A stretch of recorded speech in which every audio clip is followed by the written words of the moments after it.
The fluorescent lights in courtroom 3B flickered like dying stars as Elena Rodriguez clutched the manila folder that would change everything. Outside, the October rain hammered against the tall windows with a fury that seemed to match her racing heartbeat. She wasn't supposed to be here. Substitute teachers didn't testify in federal court cases.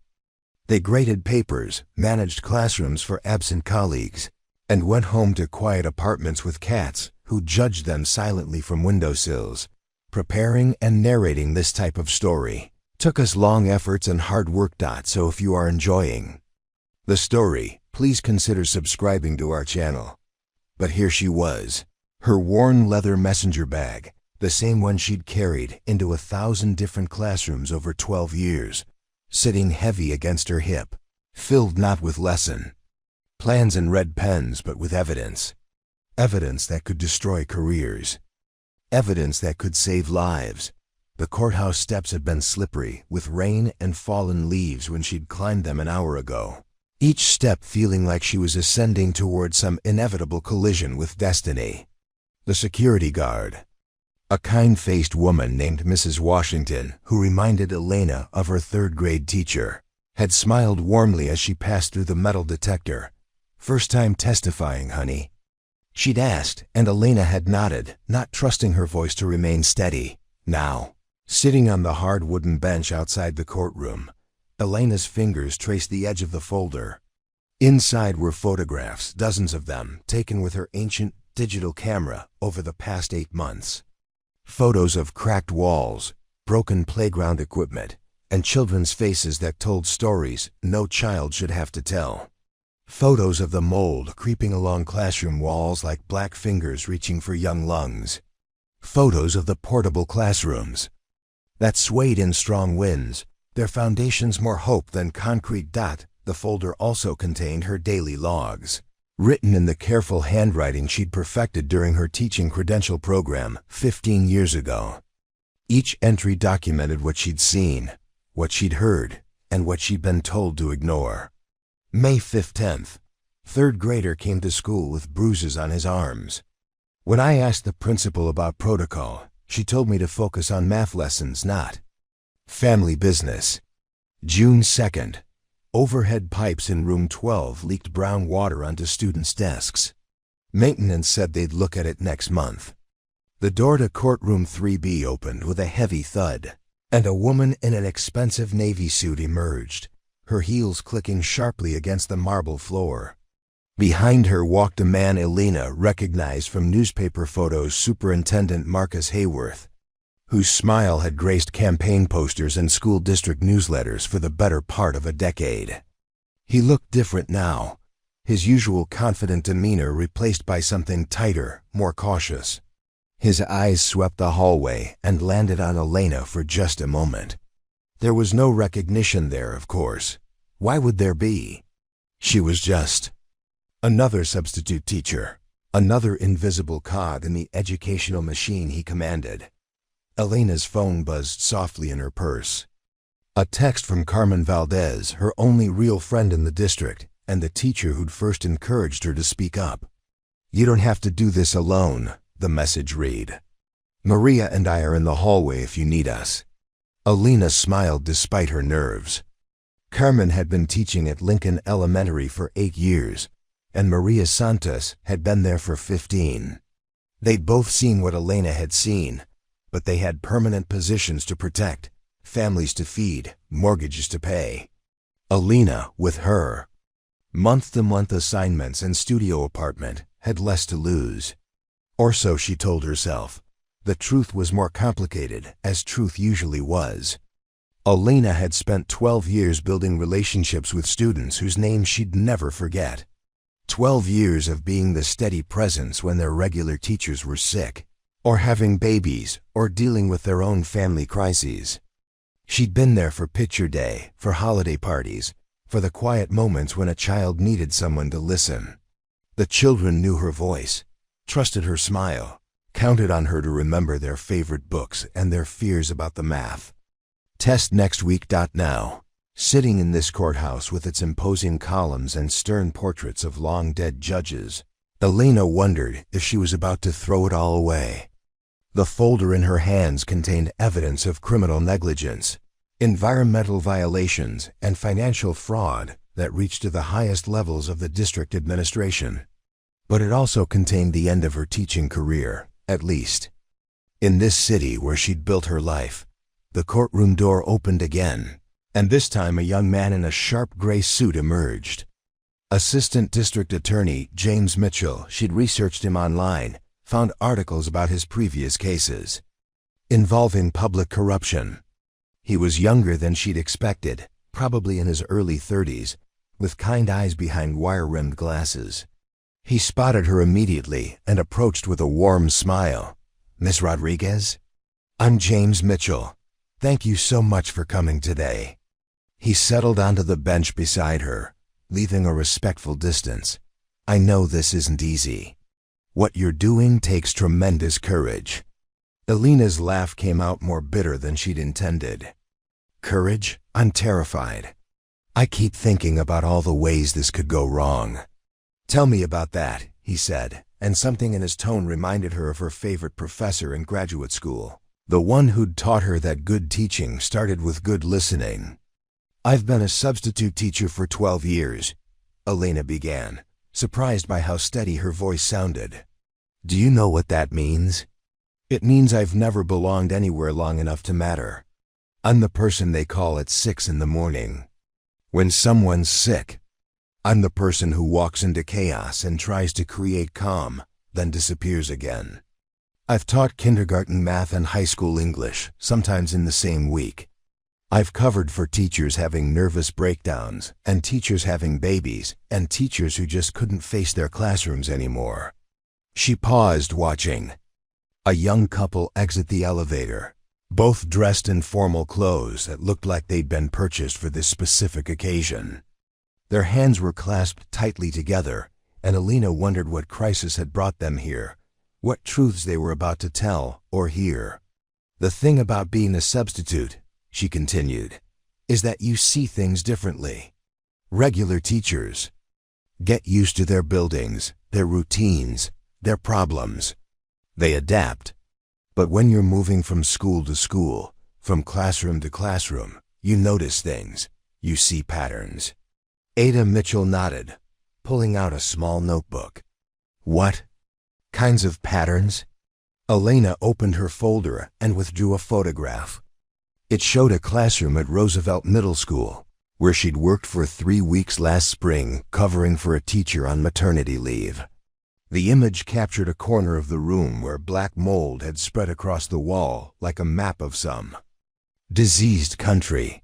Children's desks sat just feet away from the contamination. "This was room 237 at Roosevelt," she said, handing him the photo. 32 sixth graders spent 7 hours a day in that room. When I reported it to the principal, she thanked me for my concern and assured me that maintenance was aware of the issue. When I followed up a week later, she told me that as a substitute teacher, building maintenance wasn't my responsibility. She pulled out another photo, this one from Jefferson Elementary. "This is the playground at Jefferson. See that climbing structure? 3 of the support bolts were missing. The whole thing shifted when kids played on it. I filed a safety report. Know what happened? Nothing. When I brought it up again, the assistant principal told me I was overstepping my bounds, and that maybe I should focus on lesson plans instead of facilities management." The photos kept coming, each one a small horror story. Electrical outlets hanging loose from walls, ceiling tiles stained with water damage, windows that wouldn't open in case of emergency, bathrooms with no hot water, computer labs with computers. From the Clinton administration. "But it wasn't just the buildings," Elena continued, her voice growing stronger as she found her rhythm. "It was the money. Budget meetings where they discussed cutting art programs while approving raises for administrators. Professional development conferences in Hawaii while teachers bought their own classroom supplies. New leather chairs for the district office while students sat at desks held together with duct tape." Ada Mitchell was writing quickly now, occasionally looking up to meet her eyes. How did you gain access to these budget meetings? Substitutes aren't typically invited to those. Elena smiled for the first time since entering the courthouse. That's where being invisible becomes an advantage. People forget I'm there. I've served coffee at board meetings, thinking I was catering staff. I've organized papers in conference rooms while administrators discuss things they probably shouldn't have discussed in front of a substitute teacher. I've been treated like furniture so often that I learned to listen like furniture quietly, constantly, and without judgment. And that's how you learned about the Franklin Elementary situation? The smile faded from Elena's face. Franklin Elementary. The school that had started all of this, that had transformed her from a quiet substitute teacher into a courthouse whistleblower. She'd been assigned there for what was supposed to be a 2-week stint covering for Mrs. Patterson, who'd had emergency gallbladder surgery. 2 weeks had turned into 2 months as Mrs. Patterson's recovery grew complicated. Franklin Elementary sat in the poorest neighborhood in the district, surrounded by apartment complexes with broken playground equipment and corner stores with bulletproof glass. 93% of the students qualified for free lunch. Many came to school hungry, stayed late to avoid empty apartments, and looked to their teachers for the kind of stability their home lives couldn't provide. Elena had fallen in love with Franklin Elementary the way some people fall in love with stray animals, completely, protectively, and with full knowledge that heartbreak was inevitable. Franklin was different, she said quietly. The building was falling apart, but the principal, Dr. Angela Washington, was trying to make it work. With nothing, she used her own money to buy supplies.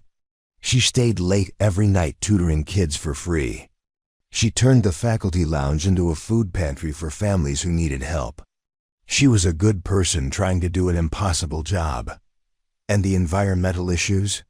Elena's hands tightened on the folder.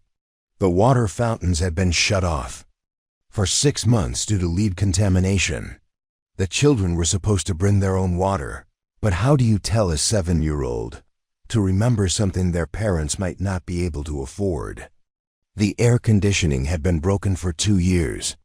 In September, when it was still 90 degrees, those kids sat in classrooms that felt like ovens.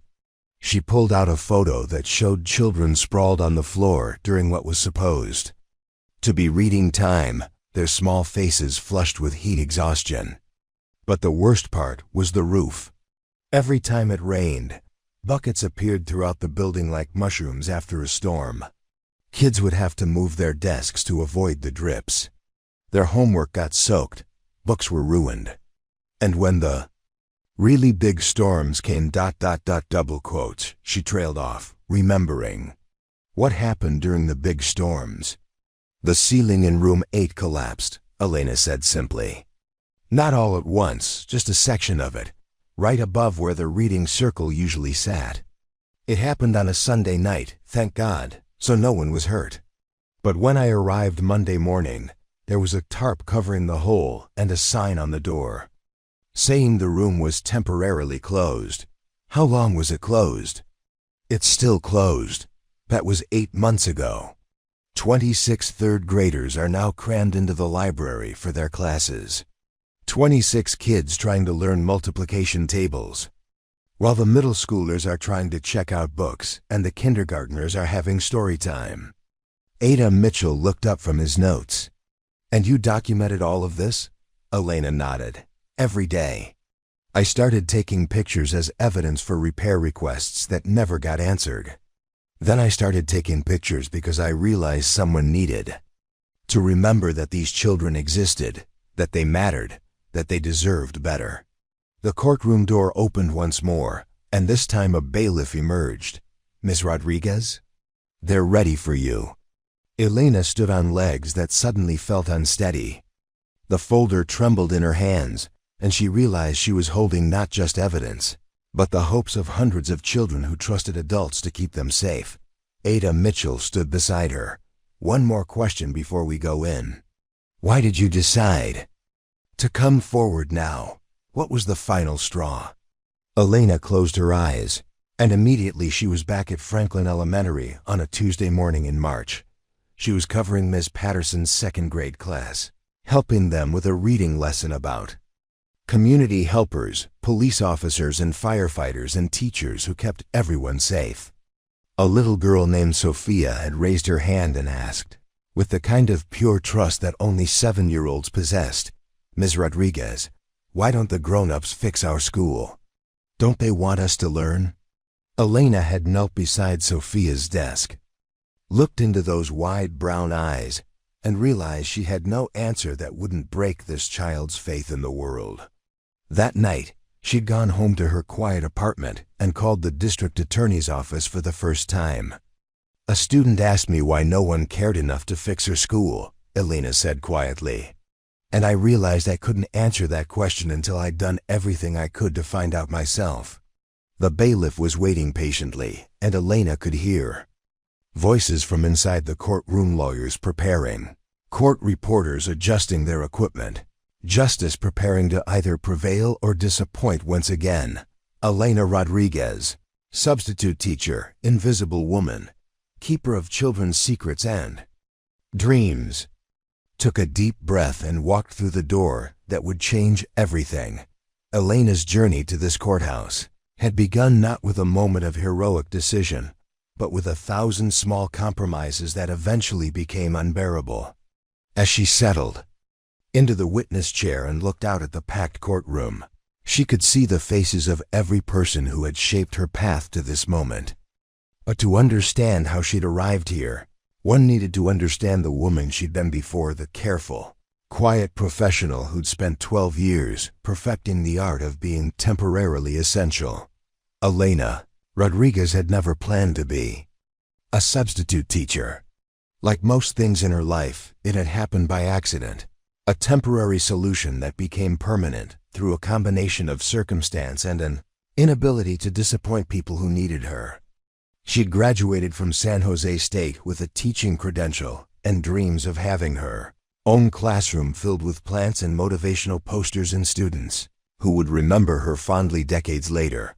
But permanent teaching positions had been scarce when she graduated, and substitute teaching offered immediate income and the promise of eventual full-time employment. Just for a year or two, she'd told herself, moving into a studio apartment in the Willowbrook neighborhood, a working-class area where rent was affordable and her neighbors included other young professionals, retired teachers, and families who'd lived there for generations. That was 12 years ago. The studio apartment had become home, filled with books she'd collected from classroom libraries that were being discarded, artwork given to her by students who remembered her name months after she'd taught them, and a desk where she graded papers. Every night, regardless of whether she'd be returning to that school the next day. Elena's typical morning began at 5:30 a.m. with her phone buzzing beside her bed. The automated system would tell her, in its cheerfully impersonal voice, where she was needed that day. "Good morning, Elena. You have been requested for a full-day assignment at Lincoln Elementary School. Grade 3, teacher, Mrs. Johnson." She kept a suitcase-sized bag packed with supplies, extra pencils, tissues, hand sanitizer, stickers, a folder of emergency lesson plans for every grade level, and a small digital camera that had originally been for documenting student work, but had evolved into something more important. Her morning routine was a carefully choreographed dance of efficiency. Shower, coffee, breakfast bar, eaten standing at the kitchen counter while checking emails and reviewing the lesson plans that had been left for her.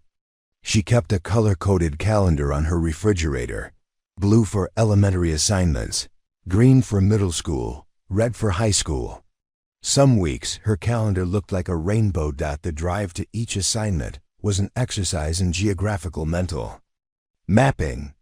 Elena knew every school in the district, every shortcut through residential neighborhoods, every coffee shop that opened early enough to provide caffeine for teachers who started their days before sunrise.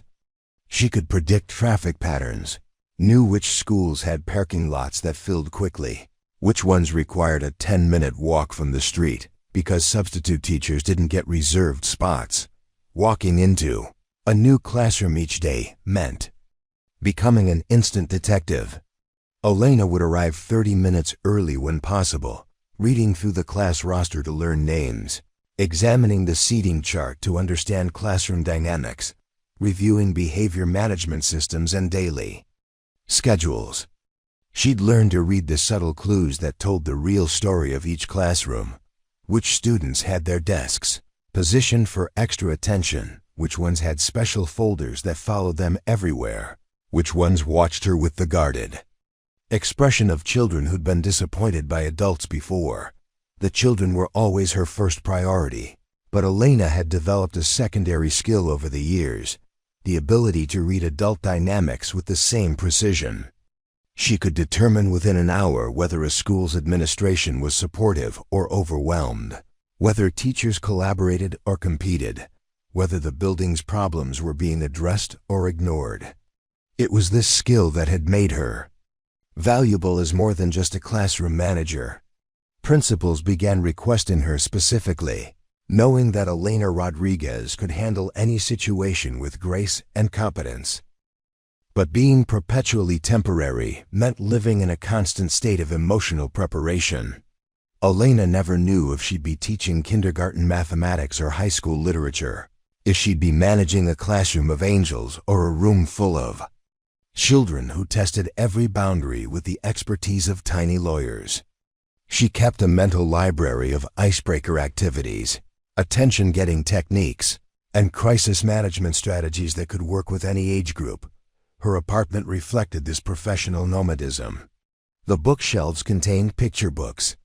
Next to classic literature, math manipulatives beside art supplies, educational games for every age range. Her closet held outfits appropriate for reading circles on carpeted floors and laboratory safety protocols, for parent conferences and playground duty. She'd learned to dress in layers, knowing that some schools kept thermostats at Arctic temperatures while others felt like greenhouses. The emotional toll of this lifestyle was something Elena rarely discussed, even with Carmen and Maria, who'd become her closest friends in the district. How do you explain the exhaustion of building relationships with children you might never see again? How do you describe the loneliness of eating lunch in faculty lounges where you're welcomed but never truly included? How do you talk about the frustration of seeing problems that you're not in a position to solve? Elena had developed coping mechanisms over the years. She kept a journal where she wrote about particularly meaningful interactions with students, preserving memories that might otherwise be lost in the constant flow of new faces and new challenges. She volunteered at the public library on Saturday mornings, reading stories to children whose faces lit up when they recognized her from their schools. She maintained pen pal relationships with several students who had moved away or graduated, following their progress through letters and emails that reminded her why teaching mattered. But the nature of substitute teaching also meant witnessing things that permanent teachers might miss or become accustomed to over time. Elena saw the same problems recurring in school after school, the same systemic issues affecting children throughout the district. A broken drinking fountain at one school would remind her of similar problems at 3 others. A classroom without adequate supplies would echo situations she'd encountered across the district. A child who came to school hungry would have the faces of dozens of other hungry children she'd tried to help. Elena's breaking point hadn't come dramatically. Instead, it had been an accumulation of small outrages that finally exceeded her capacity for professional silence. The morning she'd arrived at Franklin Elementary to find that the breakfast program had been suspended due to budget concerns, while the district office had installed new granite countertops in their break room. The afternoon she'd stayed late to help a student with homework, only to discover that the child had no reliable way to get home because the late bus had been canceled to save money. The day she'd opened a supply closet and found it empty except for a memo explaining that teachers were expected to purchase classroom materials from their own funds, while administrators received bonuses for staying under budget. Each incident had been like a small stone added to a growing pile, invisible to most observers, but increasingly heavy for the person carrying the weight. Elena had begun taking photographs almost unconsciously, initially just as documentation for repair requests or supply orders that never seemed to get filled. But gradually, she realized she was creating an archive of institutional neglect, a visual record of how children's educational environment reflected adult priorities. The camera became her constant companion, hidden in her teacher bag alongside the usual supplies. She photographed broken windows and broken promises, overcrowded classrooms and empty supply closets, children's artwork taped over water stains and motivational posters covering holes in walls. Each image told a story about what society valued, what it protected, and what it was willing to let decay. Elena's evenings were spent organizing these photographs, writing detailed captions that included dates, locations, and context. She created folders on her laptop with names like safety violations, environmental health, and educational equity. She told herself she was being thorough, professional, responsible. She didn't admit, even to herself, that she was building a case. The transition from documentation to action had been gradual and then sudden, like many life changes. Elena had started by mentioning problems to principals, suggesting solutions, offering to help coordinate repairs or supply orders. When those conversations led nowhere, she'd begun copying administrators on emails, creating paper trails of her concerns and their responses. When administrators stopped responding to her emails, she'd started documenting their lack of response. It was during this process that Elena discovered the depth of the district's problems. Budget documents accidentally left on copy machines revealed the true scope of financial mismanagement. Conversations overheard in hallways painted pictures of corruption that extended far beyond neglected maintenance. Phone calls transferred to wrong extensions connected her with discussions she wasn't meant to hear.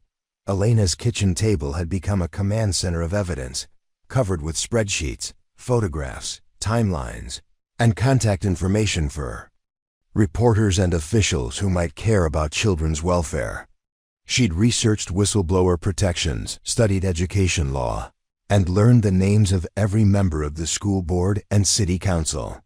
She'd prepared for this moment without consciously deciding to prepare, gathering the tools she'd need to fight a battle. She'd never planned to join. The decision to contact the district attorney's office had come on a Tuesday evening in March, after a particularly difficult day at Franklin Elementary. Elena had been trying to help her second grade students with a science lesson about plants when she'd noticed that several children were scratching persistently at their arms and legs. A closer examination revealed small red welts that looked like insect bites.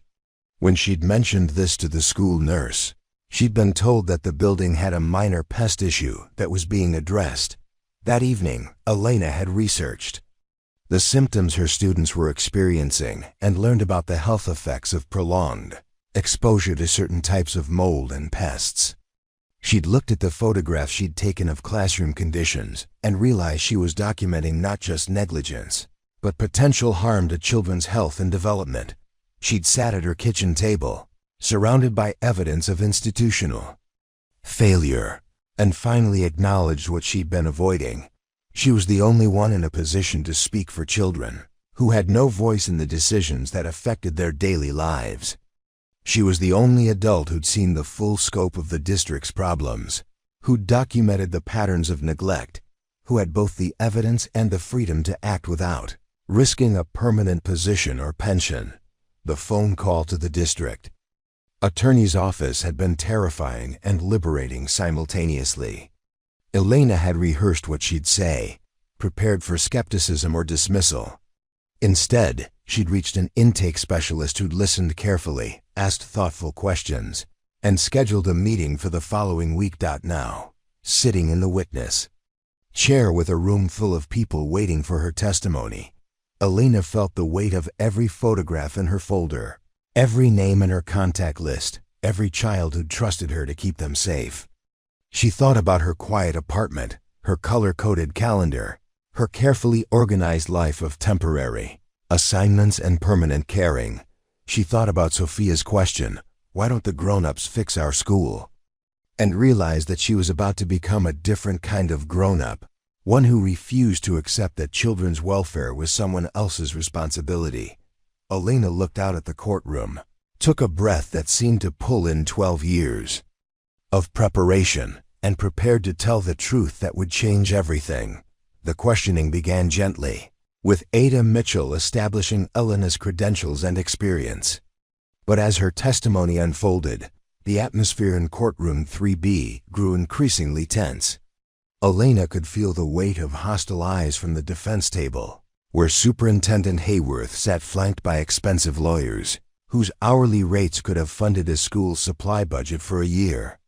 "Ms. Rodriguez," Ada Mitchell continued, holding up one of her photographs, "can you describe what you observed at Franklin Elementary School on March 15th of this year?" Elena's hands remained steady as she identified the photograph showing children eating lunch in a hallway because the cafeteria's ceiling had partially collapsed. The students were sitting on the floor with their meal trays balanced on their laps.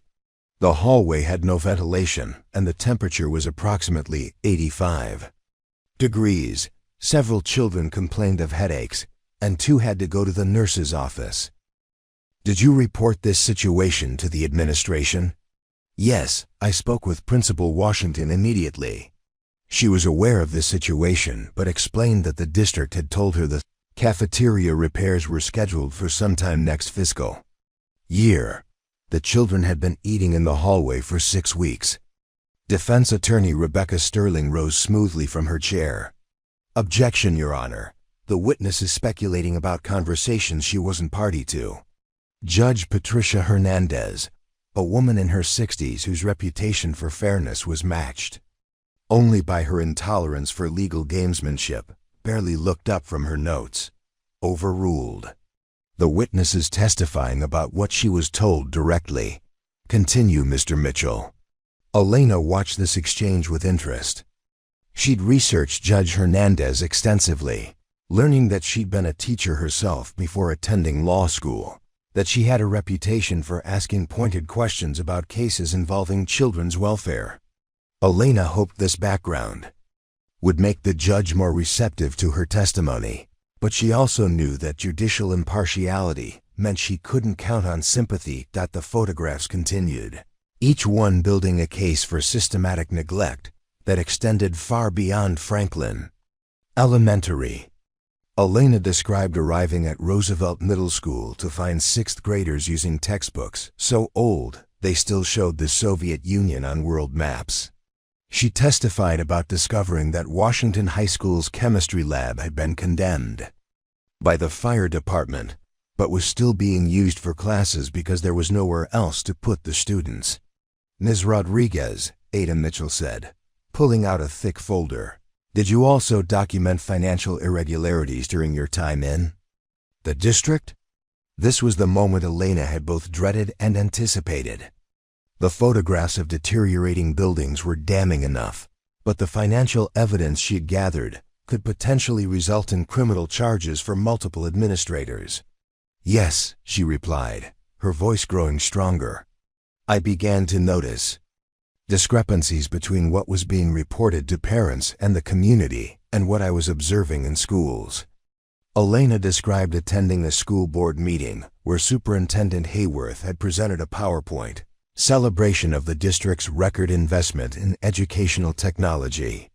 The presentation included photographs of students using modern computers and interactive whiteboards, working in bright, well-equipped classrooms that looked like something from an educational magazine.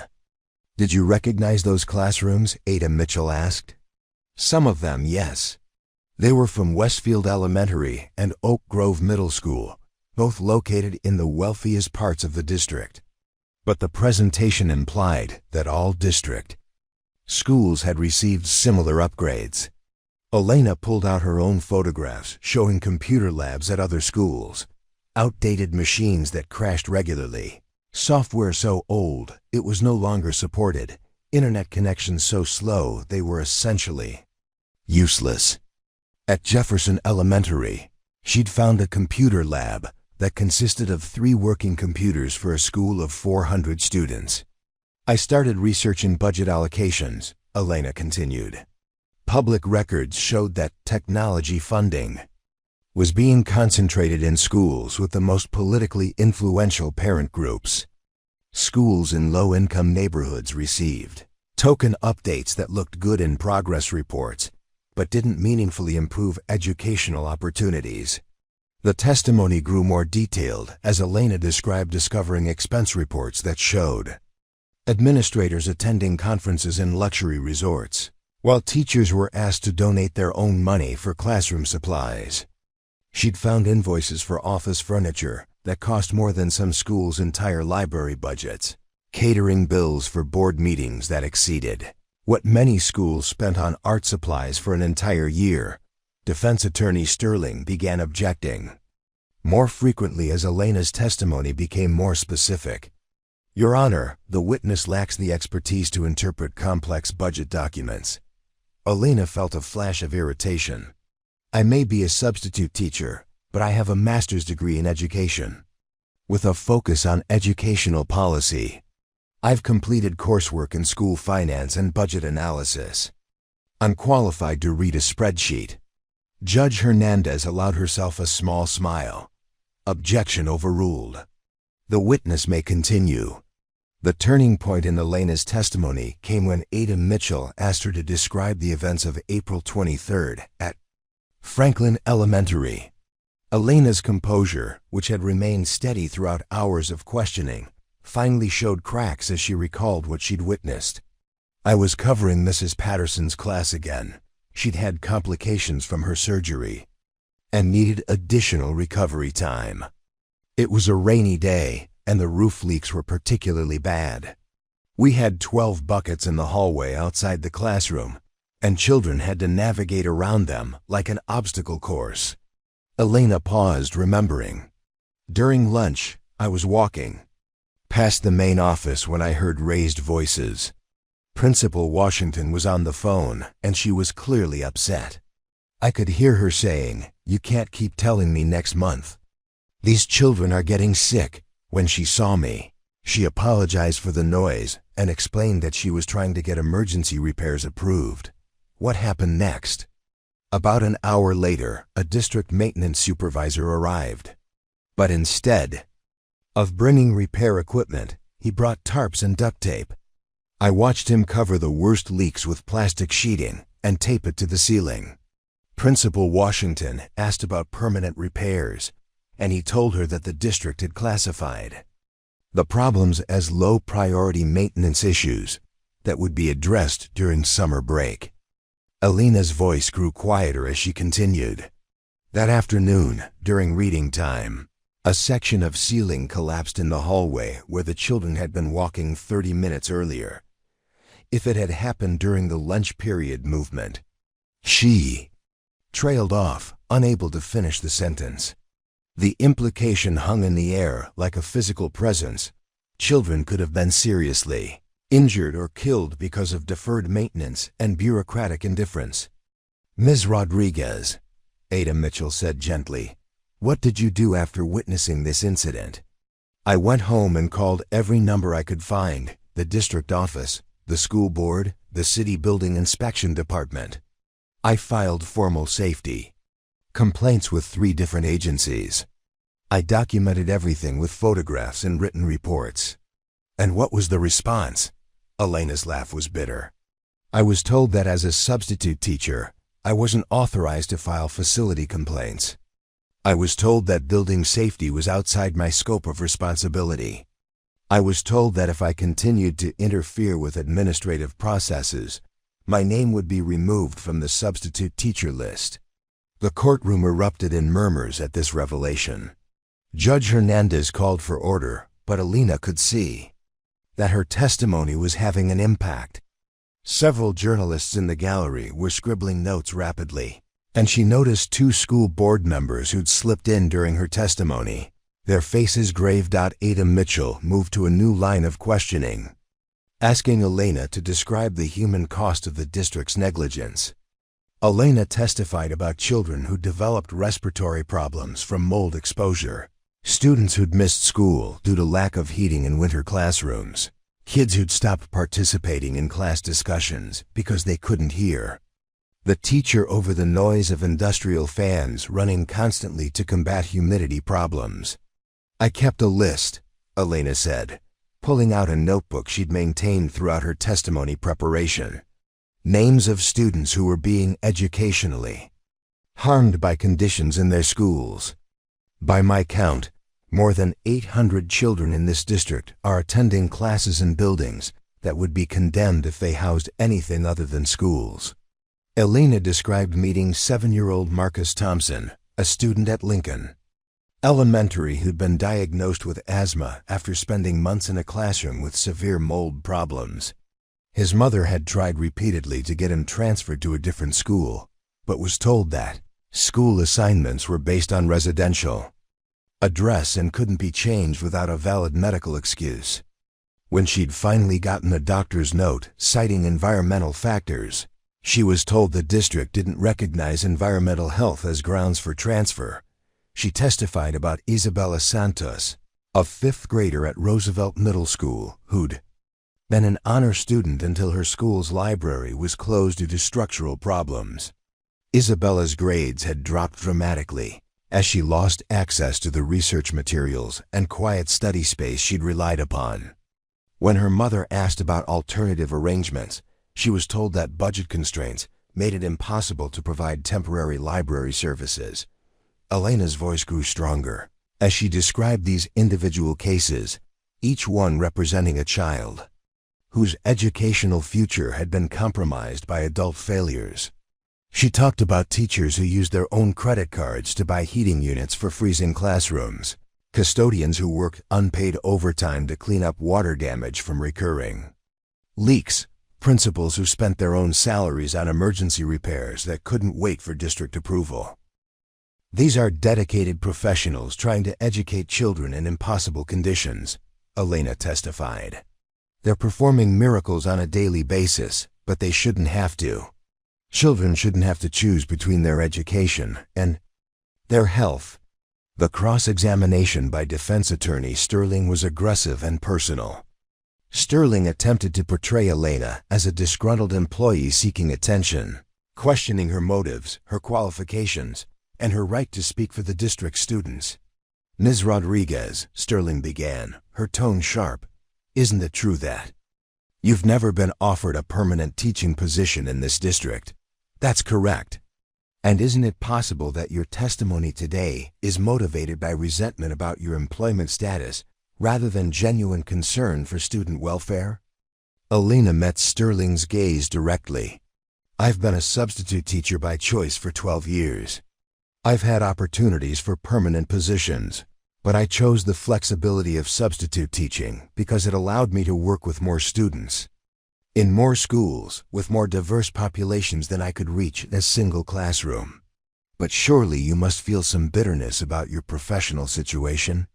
The only bitterness I feel, Elena replied, her voice steady, is about adults who have the power to improve children's lives, but choose not to use it. I've spent 12 years watching administrators prioritize their comfort over student safety. That's what motivates my testimony, not personal grievance, but professional responsibility. Sterling pressed harder, challenging Elena's documentation methods, questioning the representativeness of her photographic evidence, suggesting that she'd selectively focused on problems while ignoring positive developments in the district. Ms. Rodriguez, Sterling continued, isn't it true that you've never documented any improvements or successes in district schools? Elena pulled out another folder, this one noticeably thicker than the first. Actually, I have extensive documentation of what works in this district, and that makes the failures even more inexcusable. She described visiting Westfield Elementary, where proper funding had created a learning environment that sparkled with possibility. Bright classrooms with working technology, a library filled with current books, a playground with safe equipment, art rooms stocked with supplies that let children's creativity flourish. She'd photograph students there too confident, engaged, excited about learning. The difference wasn't the teachers or the students, Elena testified. The teachers at Franklin Elementary are just as dedicated as those at Westfield. The children are just as bright, just as eager to learn. The difference is investment. The difference is priorities. The difference is that some children matter more than others in this district's decision-making process. Sterling's next line of attack focused on Elena's methods of gathering information. Ms. Rodriguez, did you have authorization to photograph inside school buildings? I never took photographs in classrooms with students present without permission. Most of my documentation was taken in public areas of schools during non-instructional time. But you admit to photographing budget documents and other confidential materials? Elena felt the familiar anger rising in her chest. I photographed documents that were left unattended in copy machines, on conference tables, and in trash bins. If financial information about public schools is being treated carelessly by the people responsible for it, that's part of the problem I'm testifying about. So you admit to essentially spying on your employers? I admit to paying attention when adults were discussing the welfare of children I was responsible for teaching. I admit to caring enough to remember what I saw and heard. I admit to believing that transparency is essential when public money is supposed to be serving public interests. The back and forth continued for nearly 2 hours, with Sterling attacking Elena's credibility, while Elena defended not just her actions but her right to advocate for students who had no other voice in district decision-making. The courtroom audience shifted restlessly, and Elena could see that public sentiment was clearly on her side. During a brief recess, Elena stepped into the hallway and was surrounded by supporters. Carmen and Maria hugged her tightly, tears in their eyes. "You're doing this for all of us," Carmen whispered. "For every teacher who's ever felt helpless watching children suffer." A woman Elena didn't recognize approached hesitantly. "Ms. Rodriguez, I'm Jennifer Thompson, Marcus's mother. I just wanted to thank you for remembering my son's name, for including his story. It means everything to know that someone was paying attention." More parents gathered around Elena during the break, sharing their own stories of bureaucratic indifference and administrative stonewalling. Patricia Valdez, whose daughter attended Jefferson Elementary, described trying for months to get the school's broken air conditioning fixed. "They kept telling me it was scheduled for repair, but my daughter came home sick from the heat every day for weeks." Robert Kim, a father of twins at Roosevelt Middle School, talked about his children's excitement about joining the robotics club, only to discover that the program had been canceled due to budget restructuring. The same week the district announced new bonuses for administrative staff. Elena listened to each story, recognizing the pattern she'd documented across the district. Parents who cared deeply about their children's education, but lacked the political influence to make their voices heard. Teachers who wanted to advocate for their students, but feared for their job security. Children who deserved better, but had learned not to expect it. When court reconvened, Ada Mitchell called his next witness, Dr. Angela Washington, the principal of Franklin Elementary. Elena watched as Dr. Washington approached the witness stand with the same dignity she brought to everything, the dignity of someone who'd spent 23 years fighting for children with insufficient resources and unwavering determination. Dr. Washington's testimony provided administrative context for everything Elena had documented. She confirmed the maintenance issues, the budget constraints, and the district's unresponsive attitude towards schools serving low-income populations. "Ms. Rodriguez's documentation is completely accurate," Dr. Washington testified. "In fact, her photographs and reports have been invaluable in my ongoing efforts to secure proper funding for Franklin Elementary." She noticed problems that I'd become so accustomed to that I'd stopped seeing them clearly. Ada Mitchell asked Dr. Washington to describe her interactions with district administrators about Franklin Elementary's conditions. I've submitted 47 formal requests for emergency repairs in the past 2 years, she replied. I've attended every school board meeting for 18 months, speaking during public comment periods about our needs. I've written detailed reports, provided cost estimates, and offered to coordinate volunteer labor to reduce expenses. What has been the response? Dr. Washington's professional composure cracked slightly. I've been told repeatedly that our problems are not unique, that all schools face challenges, that I need to be more creative with existing resources. When I've pressed for specifics about repair timelines, I've been told that squeaky wheels don't get the grease in this district, they get replaced. The threat was implicit but clear. Dr. Washington had been warned that continued advocacy for her students could cost her job, leaving Franklin Elementary's children without their strongest defender. Elena watched this testimony with growing anger. Dr. Washington represented everything good about public education, a leader who put children first, who fought tirelessly against impossible odds, who refused to accept that zip code should determine educational quality. The fact that the district had essentially threatened her for doing her job revealed the depth of institutional corruption. The next witness was Maria Santos, Elena's friend and a 15-year veteran teacher. Maria's testimony focused on the impact of district policies on classroom instruction. I've taught in this district long enough to see the gradual deterioration of support for teachers and students. Maria testified. Budget cuts always seem to affect classrooms while administrative positions multiply. We're asked to do more with less every year while watching millions of dollars spent on consultants, conferences, and cosmetic improvements to district offices. Maria described the frustration of trying to teach reading with books that were falling apart, of attempting science experiments with equipment from the 1980s, of watching talented colleagues leave the profession because they couldn't afford to keep buying classroom supplies with their own money. Ms. Rodriguez documented what many of us have experienced but felt powerless to address, Maria continued. She gave voice to problems that affect thousands of children every day. Under cross-examination, defense attorney Sterling tried to suggest that teacher complaints were routine in every school district, that budget constraints were a reality of public education, that the witnesses were exaggerating problems for dramatic effect. Maria's response was swift and pointed. I've taught in 3 different districts over my career.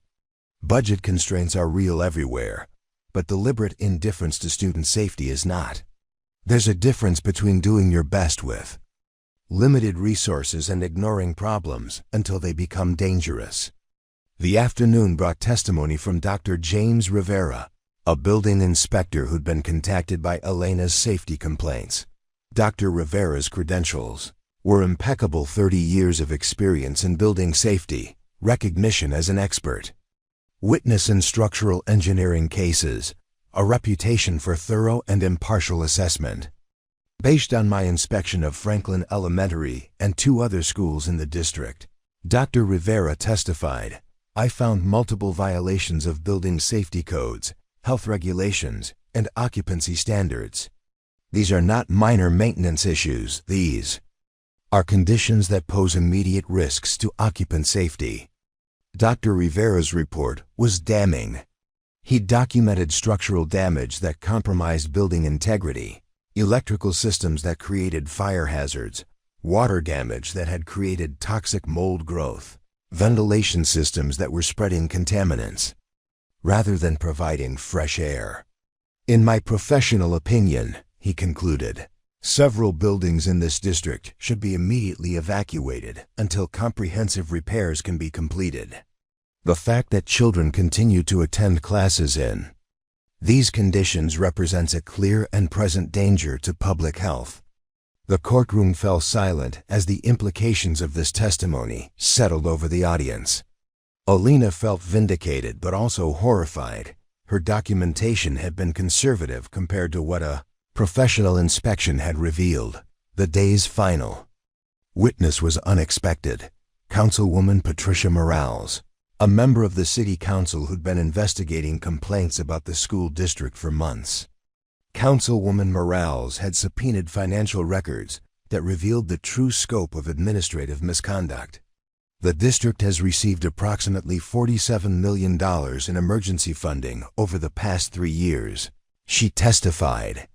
This money was specifically allocated for infrastructure repairs, technology upgrades, and educational program enhancement. However, our investigation shows that less than 30% of these funds reached schools. The majority was spent on administrative costs, consultant fees, and what can only be described as luxury expenditures. Elena watched Superintendent Hayworth's face as these figures were presented. His confident demeanor had disappeared entirely, replaced by the pale complexion of someone realizing that their carefully constructed facade was crumbling. Councilwoman Morales continued with specific examples.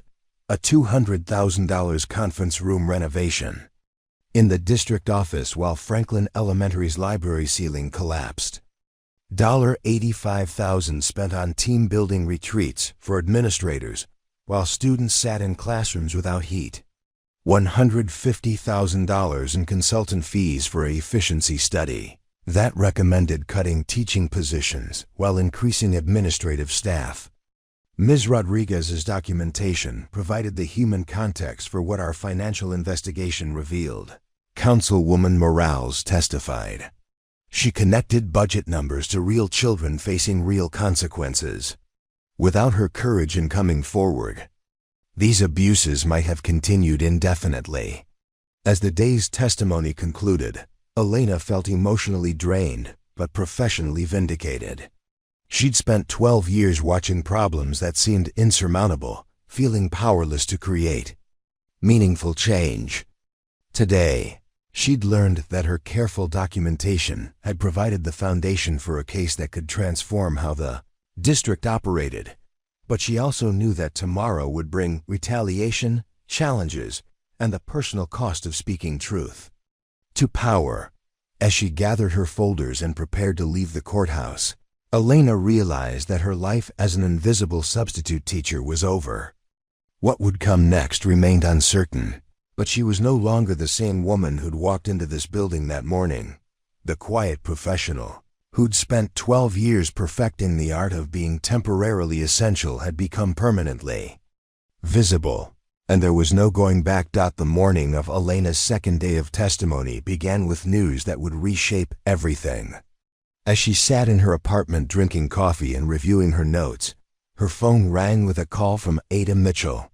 "Elena, have you seen the morning news?" His voice carried an urgency she hadn't heard before. "No, I've been preparing for today's session." "Why?" Channel 7 ran an investigative piece last night based on yesterday's testimony. They sent reporters to every school you mentioned, and what they found... double quotes. He paused. "Elena, you need to see this. The story has gone viral. The governor's office called this morning. The state education department is launching an emergency investigation."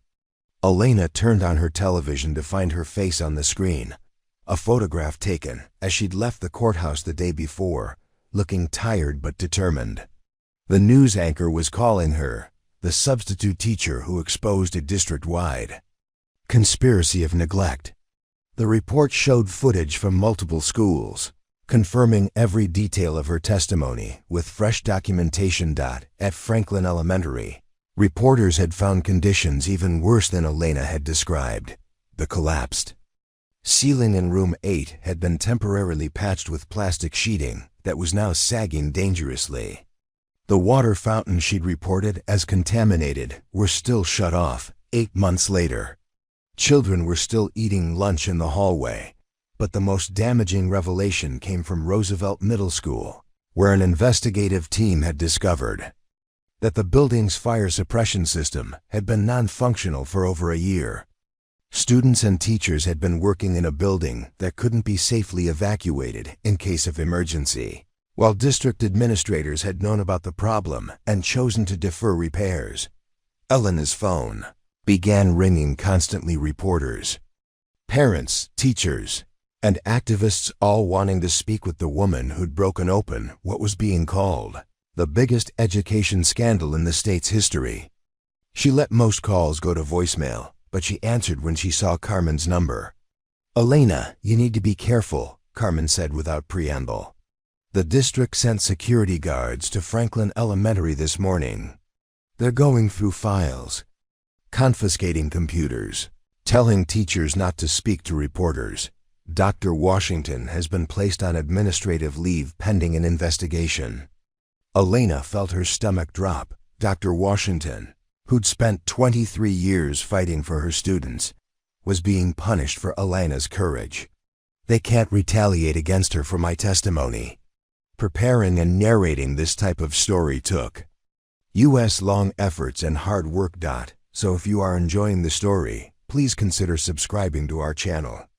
They're calling it a routine administrative review, but everyone knows what's really happening.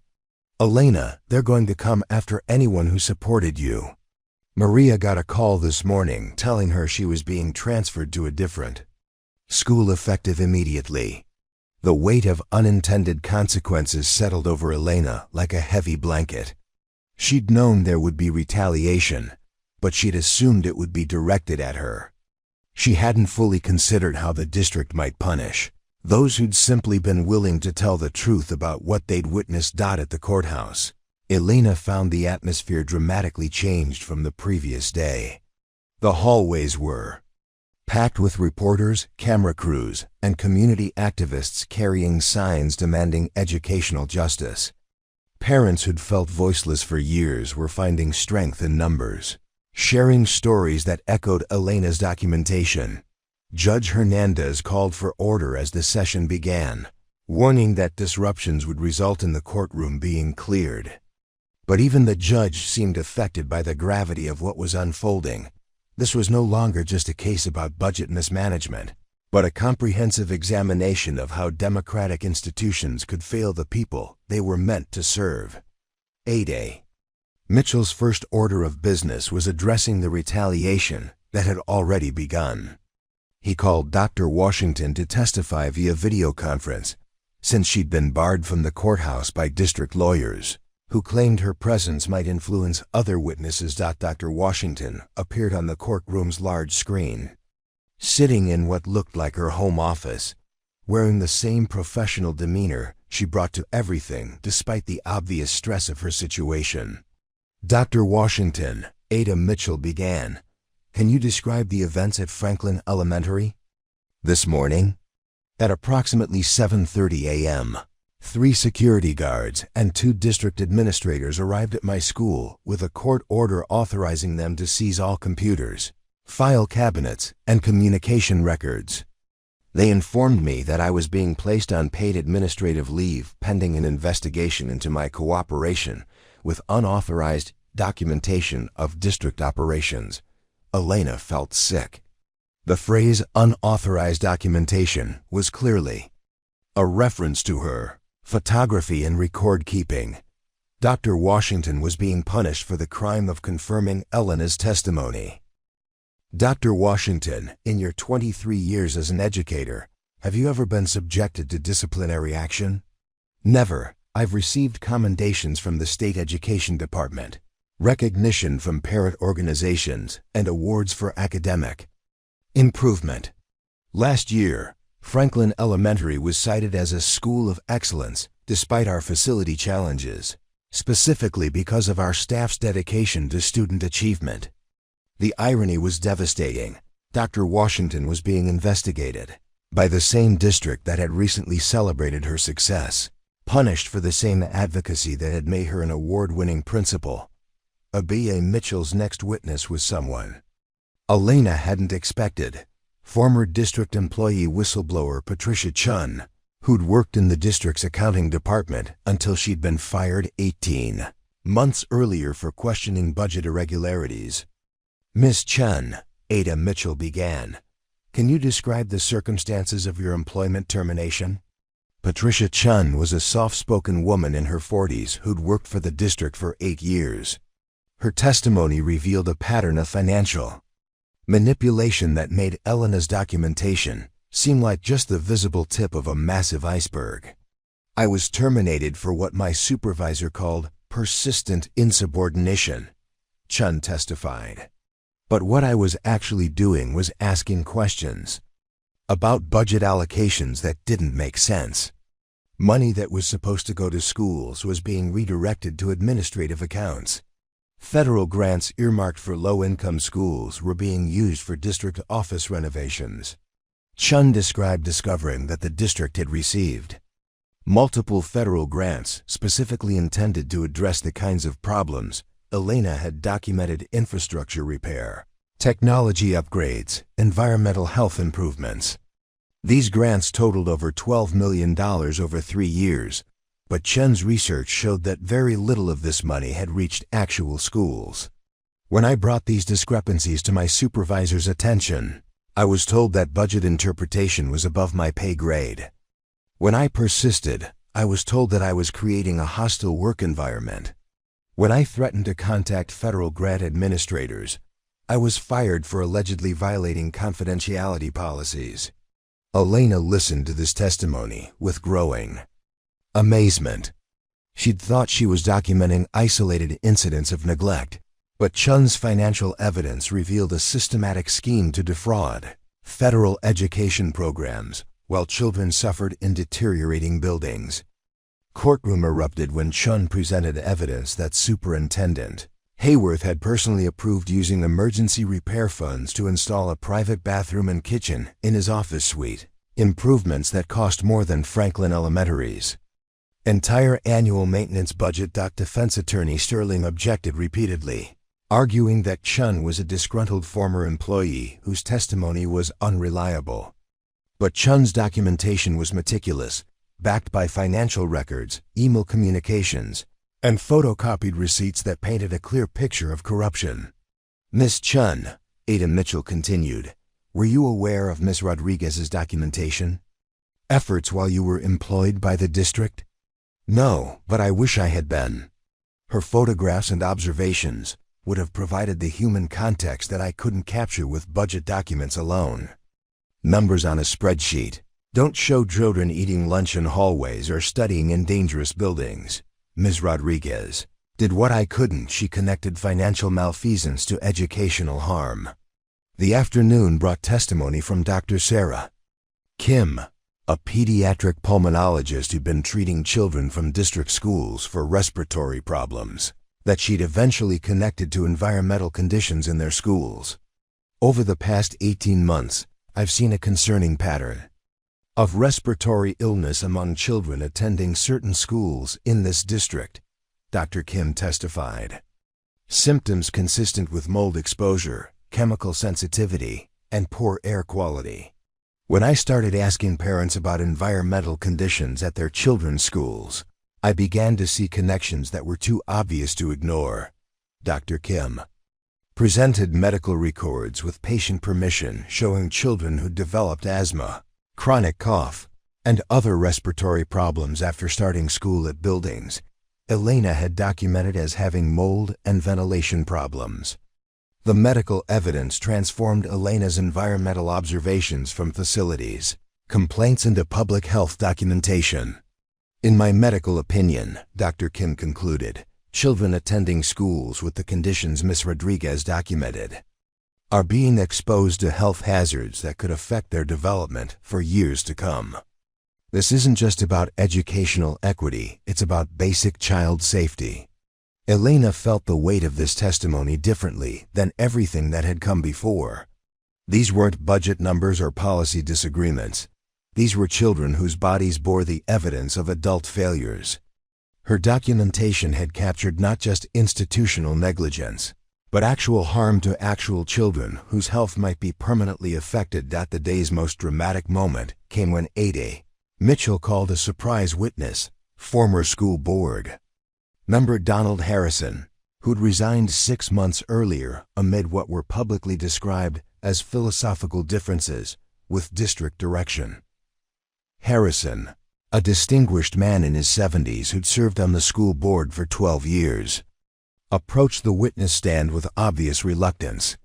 His testimony revealed why Elena's documentation had been so important. Board members had been systematically misled about conditions in district schools. For years, we were presented with glowing reports about facility improvements, technology upgrades, and educational progress. Harrison testified. Superintendent Hayworth's presentations were always accompanied by impressive photographs and statistics. We were told that problems in individual schools were being addressed promptly and effectively. Harrison described being given guided tours of district facilities that had been carefully staged to hide problems.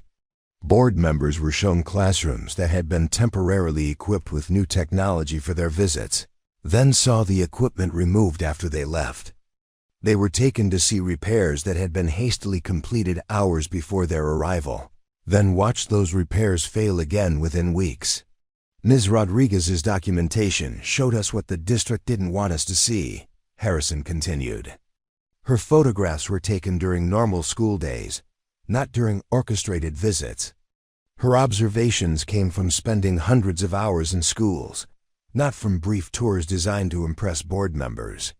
Harrison's voice grew angry as he described discovering the truth about district finances. We were told that federal grants were being used exactly as intended, that emergency funds were going directly to schools, that budget constraints made it impossible to address facility problems immediately. Every bit of this was false.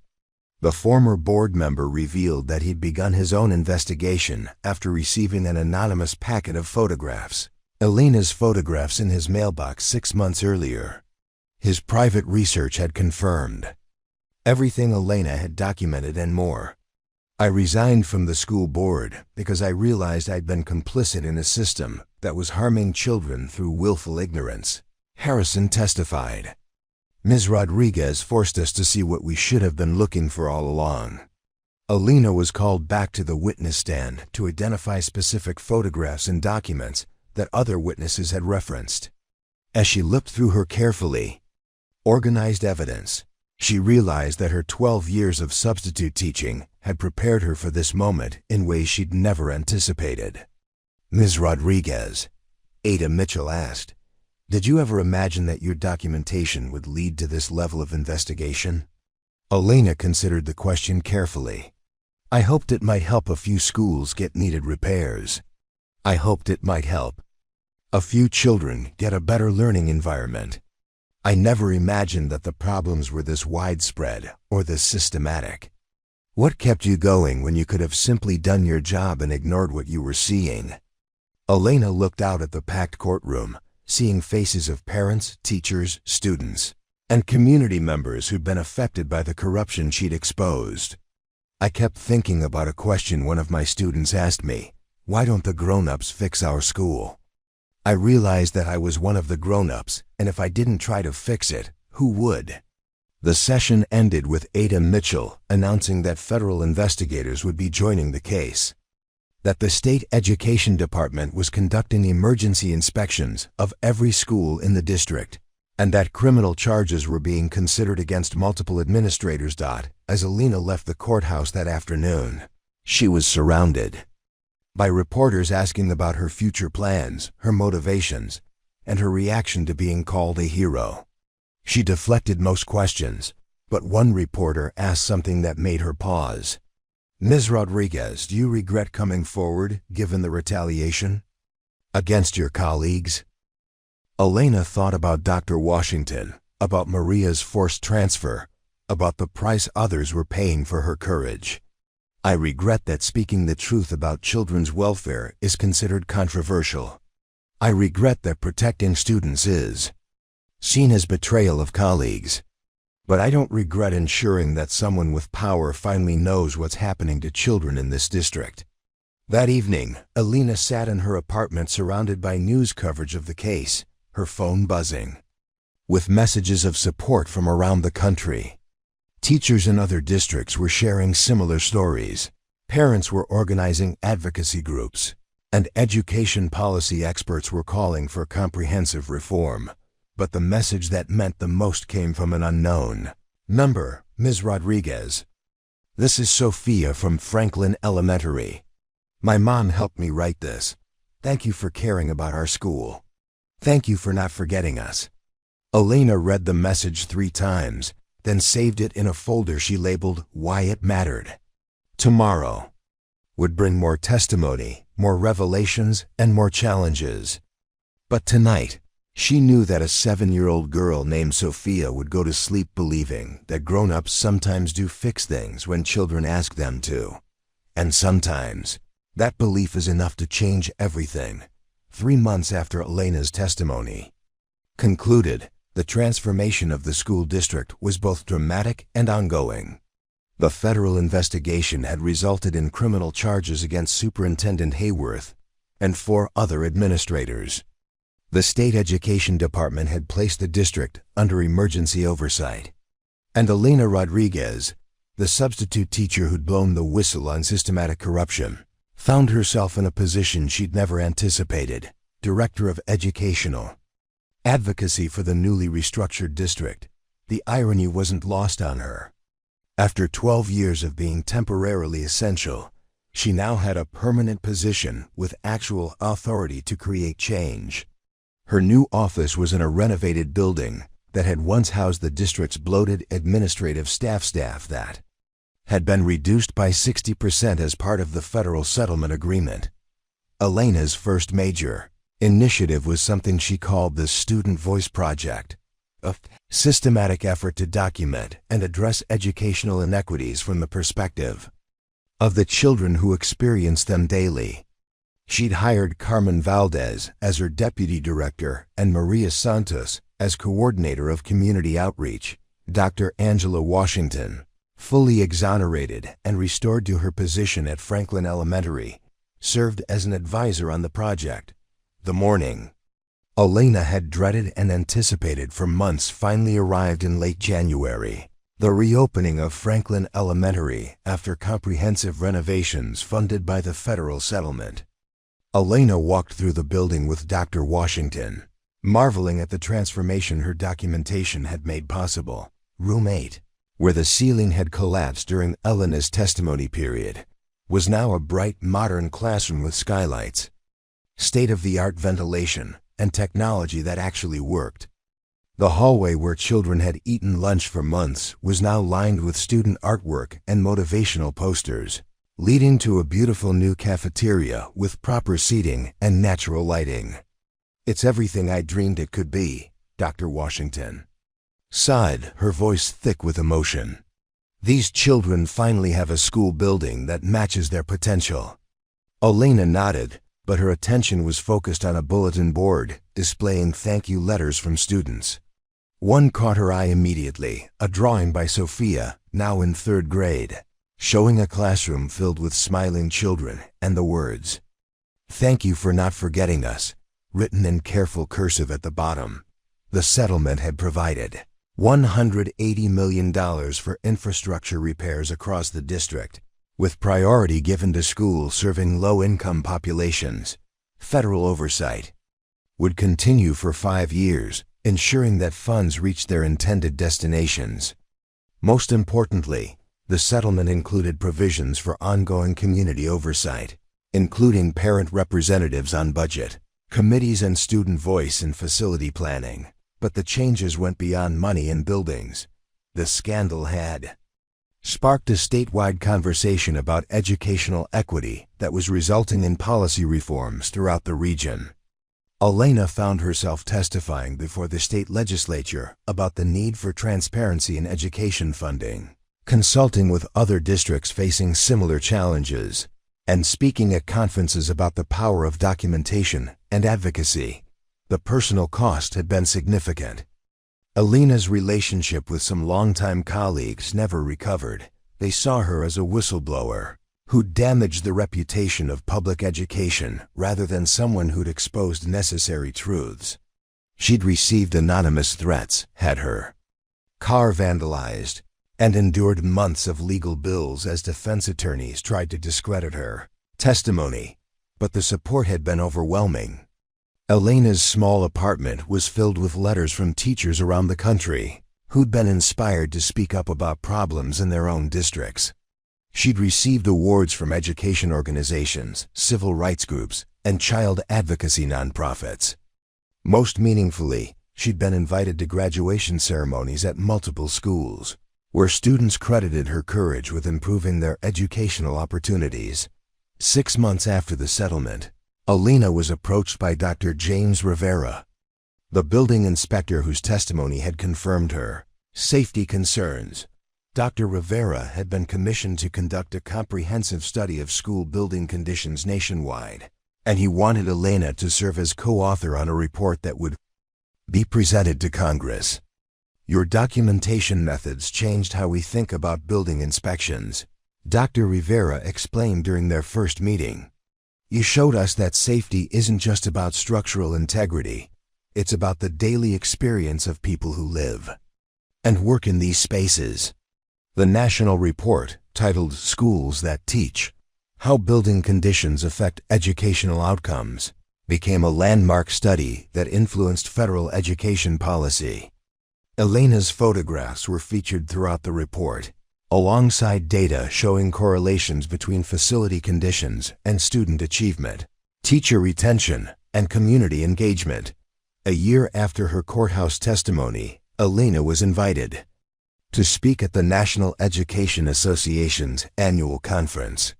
Standing before 3,000 educators, she reflected on the journey that had brought her from substitute teacher to national advocate. "I spent 12 years believing that my job was to adapt to whatever situation I found," Elena told the audience. "I thought good teachers worked around problems, made the best of difficult conditions, and never complained about circumstances beyond their control." She paused, looking out at faces that reflected her own earlier experience as dedicated professionals, working in challenging conditions, caring for children despite institutional failures. "But I was wrong," she continued. "Our job isn't just to work around problems, it's to solve them. Our job isn't just to adapt to unfair conditions, it's to change them. Our job isn't just to care for children despite the system, it's to fix the system so that it works for children." The standing ovation lasted 5 minutes, but more importantly, Elena received hundreds of follow-up emails from teachers who'd been inspired to document problems in their own districts, to speak up about inequitable conditions, to demand better for their students. Elena's impact extended far beyond education policy. Her story had been featured in documentaries about whistleblowing, case studies about effective advocacy, and academic research about institutional change. The Rodriguez model of systematic documentation became a template used by advocates in healthcare, environmental justice, and other fields where institutional failures affected vulnerable populations. But the change Elena was most proud of was happening in individual classrooms, where teachers felt empowered to advocate for their students without fear of retaliation. The settlement had included strong whistleblower protections, and the new district leadership actively encouraged staff to report problems rather than work around them. 2 years after her testimony, Elena was invited back to Franklin Elementary for a special celebration. The school had been recognized by the state education department as a model of educational excellence, with test scores, graduation rates, and college enrollment all showing dramatic improvement since the renovations. Elena walked through the same hallways where she'd once documented dangerous conditions, now filled with engaged students, confident teachers, and the sound of learning happening at its highest level.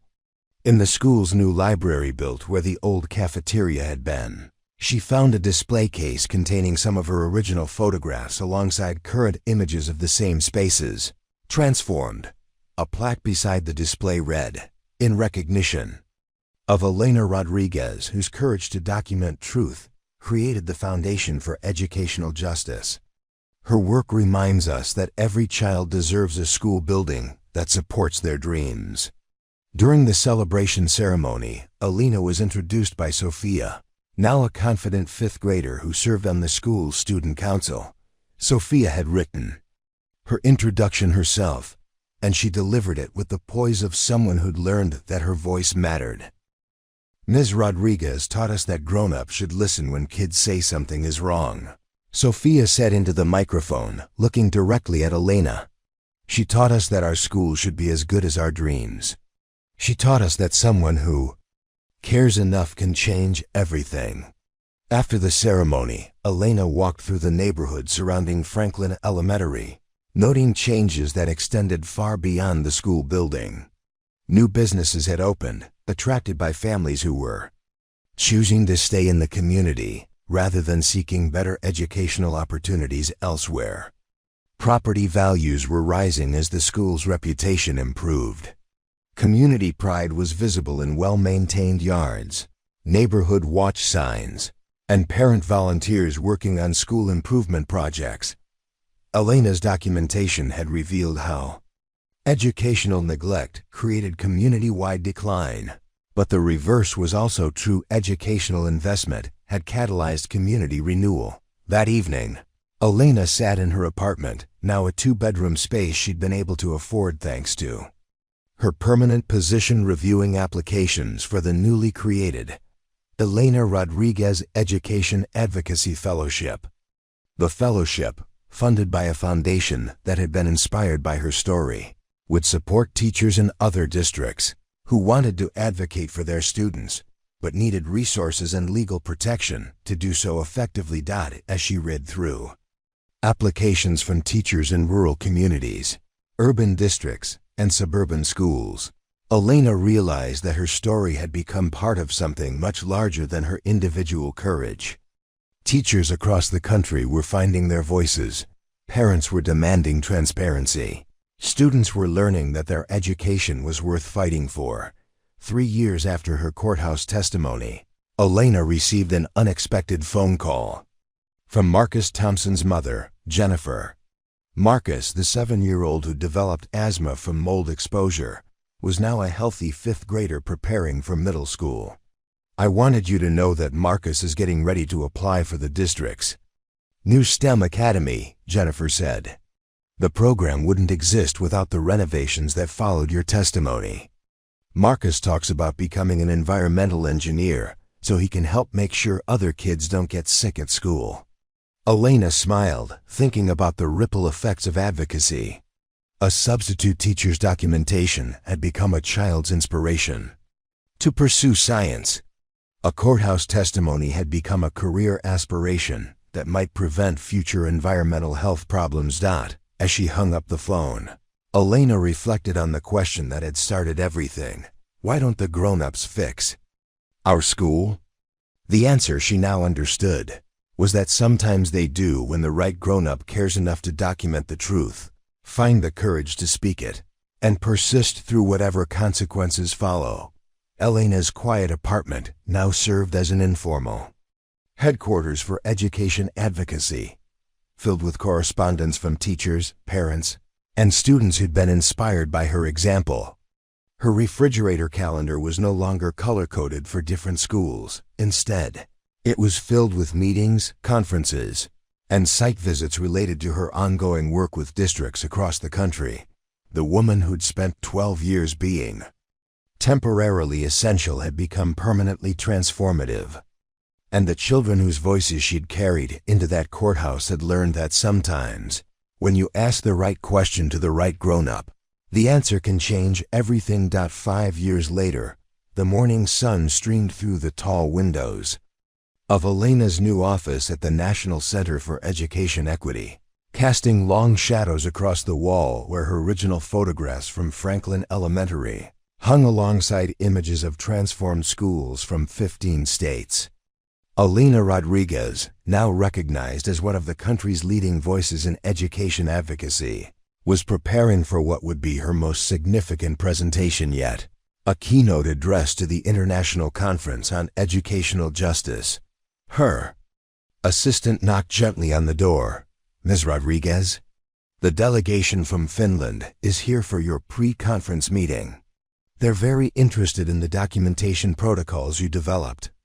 Elena smiled, remembering the substitute teacher who'd started taking pictures simply because no one else seemed to be paying attention. Now those documentation methods were being studied and implemented internationally, helping advocates in countries around the world expose and address educational inequities. The Finnish delegation was led by Dr. Aino Virtanen, a researcher who'd been tracking the global impact of wet education. Scholars now called the Rodriguez Revelation, the understanding that systematic documentation by frontline educators could drive institutional reform in ways that traditional oversight often missed. Ms. Rodriguez, Dr. Vertanen began after the introductions. Your work has influenced policy in 17 countries now. But I'm curious about something more personal. Do you ever miss the classroom? Elena considered the question, one she was asked frequently. I miss the daily connection with